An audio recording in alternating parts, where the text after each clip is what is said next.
पड़ोसी मुल्क पाकिस्तान के सिंध प्रांत के रहने वाली एक महिला जिसका नाम सीमा होती है, उसके 4 बच्चे होते हैं, उसके पति दुबई में रहता है, नौकरी करता है वहाँ पे।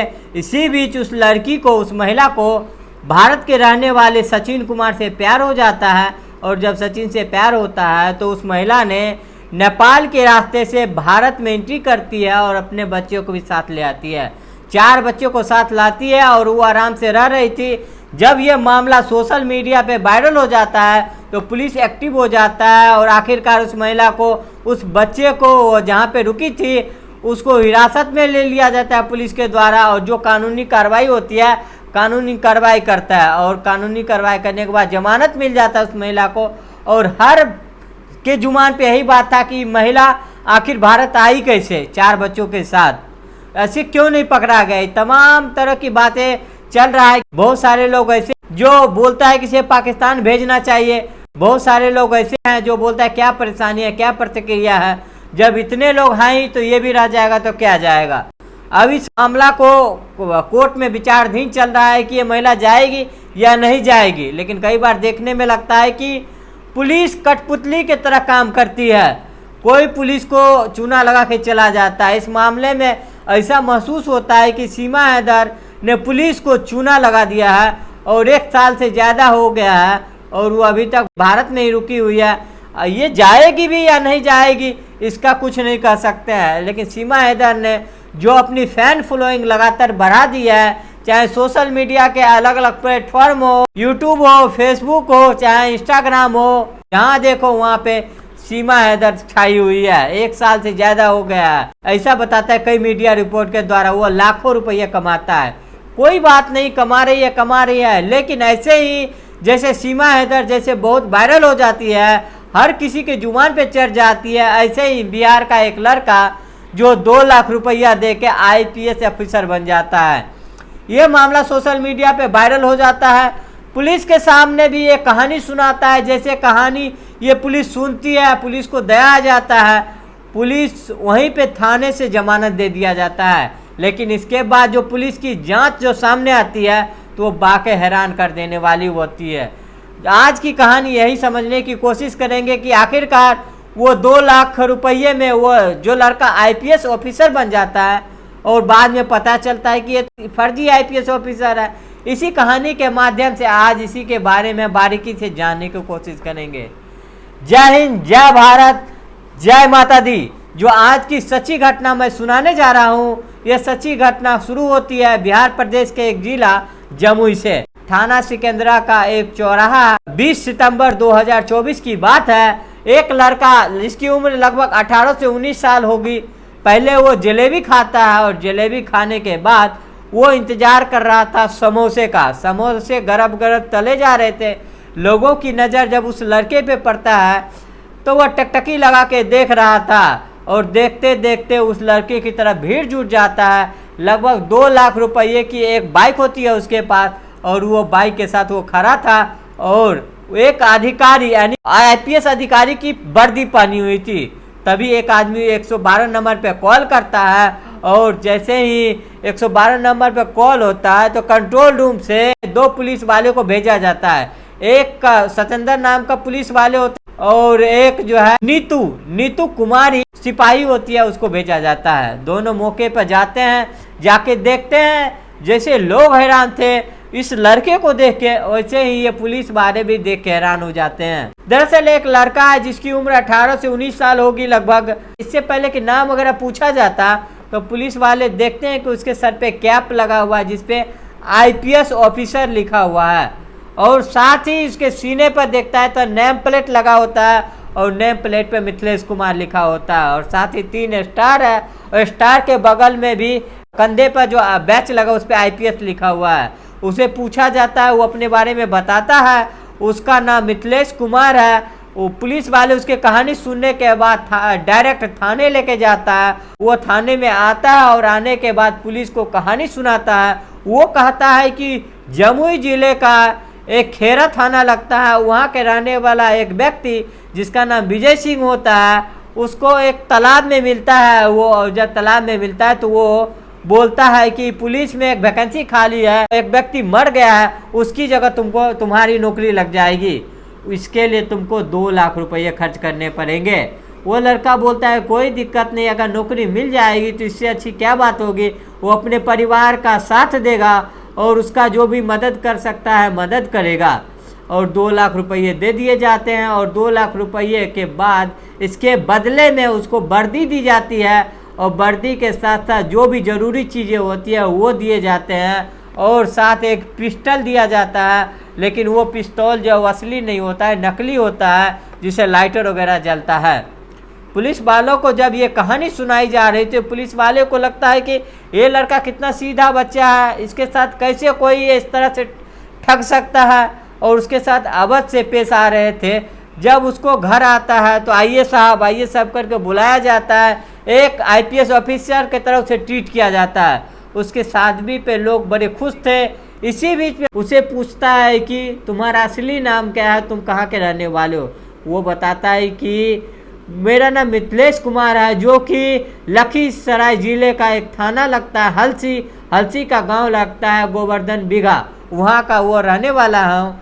उसका पिता जो भट्टी मजदूर है, वो सीधा साधा परिवार, गरीब परिवार है। पुलिस वाले जब पूरी कहानी सुनते हैं तो ये मामला सोशल मीडिया पे वायरल हो जाता है, और पुलिस उसके ऊपर एक FIR दर्ज करता है। और FIR दर्ज करने के बाद आखिरकार उसके सीधेपन को देखते हुए उसको FIR दर्ज करने के बाद उसको थाने से ही जमानत दे दी जाती है, उसको बेल दे दी जाती है। वो लड़का घर चला जाता है, और जैसे ये बातें सबको पता चलता है, सोशल मीडिया पे तेज़ी के साथ वायरल होने लगता है। सैकड़ों की संख्या में यूट्यूबर पहुंच जाता है, सैकड़ों की संख्या में बड़े बड़े मेन मीडिया, स्ट्रीम मीडिया वाले पत्रकार पहुंच जाते हैं, ये जानने के लिए आखिरकार ये 2 लाख रुपये में IPS ऑफिसर कैसे बना। और वो लड़के ने जब मीडिया के सामने आता है और बताता है कि वो 2 लाख रुपए तो पहले दे चुका है, एक खैरा का विजय सिंह नाम का, और 30,000 रुपया जो आज देना था उसको, 20 सितंबर को उसको देना था, और उसका पैसे देने के लिए वो इंतजाम कर रहा था। जब वो वहाँ पे पहुँचता विजय सिंह के पास, लोगों ने पुलिस को फ़ोन कर दिया, पुलिस आया, उसको गिरफ्तार कर लिया, थाने में पहुँचा दिया गया, और वहाँ से जमानत मिल गया। मीडिया वालों को भी उस बच्चों के बातों पे सच्चाई लगा कि सच बोल रहा है। लेकिन इस मामले की जब जांच पड़ताल की जाती है, इसको रंजित कुमार को दिया जाता है इसकी जांच पड़ताल की, और रंजित कुमार इसके जांच पड़ताल में जुट जाता है। और जब ये लड़का थाने से जाता है तो उससे पूछा जाता है कि जिस विजय सिंह ये वर्दी दी है, क्या तुम उसे पहचान लोगे? तो बोलता है मैं बिल्कुल पहचान लूँगा। और साथ में पूछा जाता है कि तुम्हारे पास कोई नंबर वगैरह है उसका जो मुझे दे दो। तो उन्होंने 2 नंबर दिया, और साथ ही पुलिस अब इस मामले की जांच पड़ताल में जुट जाती है, और वह जिस जगह पे विजय सिंह नाम का व्यक्ति रहता था, वहाँ पर विजय सिंह को तलाशा जाता है, शुरू कर दिया जाता है तलाशने के लिए। पुलिस अपने मामले में जांच पड़ताल में जुट जाती है, और वहाँ पे देखा जाता है कि एक नाम के 4 व्यक्ति होता है, विजय सिंह।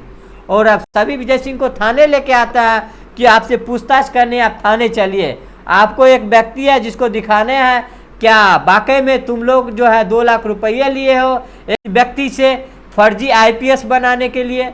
और वो सामने जाता है, सामने मिथिलेश कुमार, चारों को जो है वो मिथिलेश कुमार जो मना कर देता है, और अब वो चला जाता है। अब पुलिस सोचता है कि जो 2 लाख रुपया दिए हैं वो कहाँ से मिले हैं। तो वो बोला था कि मेरे मामा ने ये पैसे दिए थे 2 लाख रुपये, और मैंने ये 2 लाख रुपया उसको दिया है। अब वो पुलिस जो है वो मामा के पास जाता है, पूछता है कि क्या तुमने अपने भांजे को 2 लाख रुपया दिए थे? तो वो बोला कि जी मैंने तो 2 लाख रुपया बिल्कुल भी नहीं दिया। अब वो पुलिस का दिमाग सटक जाता है, सोचने पे मजबूर हो जाता है कि पहले वो कह रहा था कि 2 लाख रुपये दिए, लेकिन मामा मना कर रहा है कि 2 लाख रुपया दिए ही नहीं। अब मामा से पूछा जाता है कि तुम याद करो कि क्या तुमने दिया या तुम भूल रहे हो। तो मामा कहता है कि हाँ मैंने 3 बार में पैसे दिए थे, 60,000 रुपये उसकी माँ के इलाज के लिए, 45,000 रुपये दिए थे घर बनाने के लिए दिए थे, मदद किए थे, और साथ ही 50,000 रुपये उसके शादी में दिए थे। तो ये पैसे दिए हैं, लेकिन नौकरी के नाम पे मैंने कोई पैसे नहीं दिए। अब पुलिस को पहले जो 4 नाम था उसमें से कोई भी विजय सिंह नहीं था। दूसरा जो मामा जो पैसे नहीं दिए थे, और इसीलिए पुलिस को लगता है कि इसमें थोड़ी और जांच पड़ताल की जाए। और अब उसकी CDR और उसकी लोकेशन निकाली जाती है 20 तारीख को कि 20 सितंबर 2024 को वो किस किस जगह पे था, किस किस जगह पे गया था, कहाँ कहाँ नहीं गया था। मामा के घर जाता तो वहाँ की लोकेशन आ जाता, तो लेकिन उसकी लोकेशन जो आती है वो लखीसराय की ही आती है। लखीसराय की वो इलाका जो हलसी होता है उसका थाना क्षेत्र होता है, उसी के इलाके के इर्द गिर्द में घूम रहा था, यानी कि वो अपने गांव के आसपास ही घूम रहा था, वो कहीं नहीं गया था। तब पुलिस को लगता है कि ये तो वाकई में उसको चूना लगाने वाली बात है, पुलिस के साथ इन्होंने छल कर दिया। और ये अब मीडिया में ये बात सामने आने लगती है। अब मीडिया में ये बात सामने आने लगती है तो इसको ढूंढा जाता है, तलाशा जाता है कि ये मिथिलेश कुमार आखिर है कहाँ और क्या कर रहा है। तो पता चलता है कि मिथिलेश कुमार तो भोजपुरी गाना की शूटिंग करने में बिजी है। फर्जी IPS बनकर जैसे पुलिस के पास आए तो वैसे ही गाना शूट कर रहा है, और वो जो वर्दी था वो वर्दी भी साथ लेके जाता था।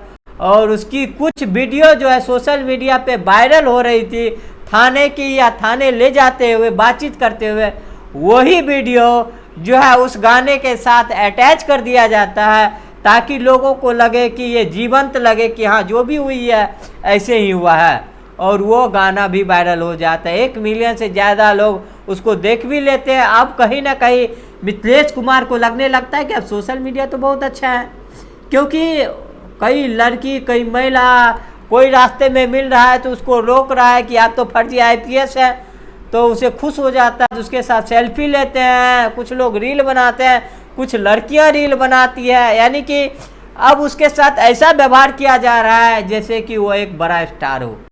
अब बात यहीं पे नहीं थमती, मीडिया में ये बातें सामने आने लगती है कि ये जो लड़का है जो मिथिलेश कुमार है इसका तो भोजपुरी में फिल्म भी बनने वाली है, तो इस तरह से उसके साथ हो रहा है। तो उन्होंने सोचा कि अपना भी क्यों ना सोशल मीडिया पे अकाउंट बनाया जाए, फेसबुक पे भी अपना पेज बनाए, साथ में यूट्यूब पे भी अपना अकाउंट बनाया, और साथ में वहाँ पे अपील करना शुरू कर दिया कि मैं मिथिलेश कुमार में फर्जी IPS, मुझे लाइक करो, मुझे कमेंट करो और मुझे 1 मिलियन तक पहुंचा दो, 2 मिलियन तक पहुंचा दो, ताकि मेन मकसद हमको लग रहा है उसका यही रहा होगा कि पुलिस ने जब और भी जांच पड़ताल की तो पता चलता है कि वर्दी तो उन्होंने खुद ही सिलवाया था। विजय सिंह नाम का कोई भी व्यक्ति नहीं था जो 2 लाख रुपये लिए थे। अगर 2 लाख रुपया तो उसको आता कहाँ से, गरीब स्थिति था, उसका परिवार बहुत गरीब है, उसके पापा जी जो भट्टा मजदूर हैं, तो उसकी कहानी जो है पूरी तरह फर्जी पाई जाती है।